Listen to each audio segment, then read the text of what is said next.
Tata Motors வந்து ஒரு 3.9% வந்து விழுந்திருக்கு. இதுக்கான ரீசன் என்ன அப்படின்னு சொல்லி பார்த்தோம் அப்படின்னா, இவாகோன்னு சொல்லிட்டு ஒரு கம்பெனி வந்து அக்விசிஷன் பண்ண போறதா சொல்லியிருந்தாங்க. ஸோ இந்த ஒரு ரீசன்னால டாடா மோட்டார்ஸ்க்கு அஃபெக்ட் ஆயிருக்கு.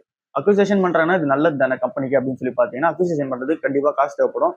இதோட வேல்யூ எவ்வளோ அப்படின்னா $4.5 பில்லியன் வந்திருக்கு. 37,500 கோடி நம்ம ஊர் வேல்யூஷன்லாம் பார்க்கும்போது. ஸோ அவ்வளோ அமௌண்ட் கொடுத்து அந்த கம்பெனி வந்து வாங்குறதுக்கான பிளான் போயிட்டு இருக்கு.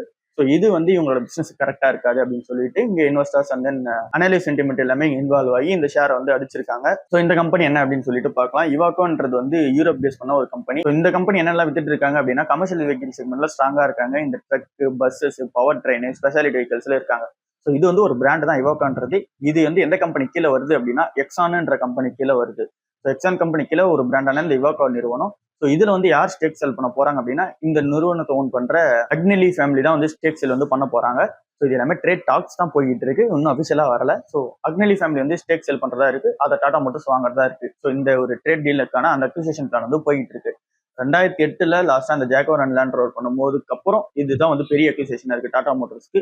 பெரிய நிறுவனம் வேற இது. ஸோ ஒருவேளை இந்த ட்ரேட் டீல் சக்சீட் ஆகி அவங்க வாங்கிட்டாங்க அப்படின்னா இங்க யூரோப்பியன் மார்க்கெட்ல போர்ட்ஃபோலியோ வந்து எல்லாது ஆயிடும். ஆப்வியஸ்லி இந்த ட்ரக் அண்ட் பஸ் எல்லாத்துலயும் வந்து ஸ்ட்ராங் ஆயிடுவாங்க. ஸோ கமர்ஷியல் வெஹிக்கல் செக்மெண்ட்ல ரொம்ப டாமினன்ஸ் பிளேயரா வந்து ஆயிடுவாங்க. And then Volvo, Daimler, Ashok Leyland இவங்கெல்லாம் டைரக்ட் காம்படிஷனா போயிடுவாங்க. ரொம்ப ஸ்ட்ராங் பிரசன்ஸோட போவாங்க.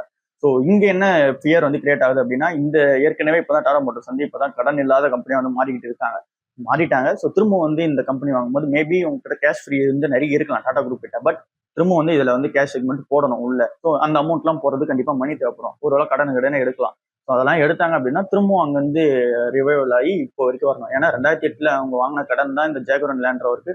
ஸோ அப்போ வாங்கின கடன் இந்த 2024-25 தான் வந்து அந்த டெப்டே வந்து முடிச்சாங்க. ஓவரால் கம்ப்ளீட் நெட் டெட் ஃப்ரீயா வந்து ஆனது சொல்றேன்.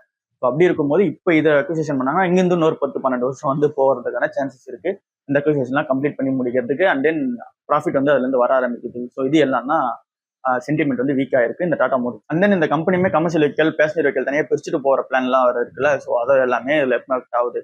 ஏன்னா இங்க பேசஞ்சர் வெஹிக்கல்ல எல்லாமே ஸ்ட்ராங்கா வந்து இருக்கு. கமர்ஷியல் வெஹிக்கல் தான் இவங்களுக்கு வந்து இந்த காசு அதிகமா தேவைப்படுற இடமா வந்து இருக்கு. ஸோ இது எல்லாமே இம்பாக்ட் ஆயிருக்கு.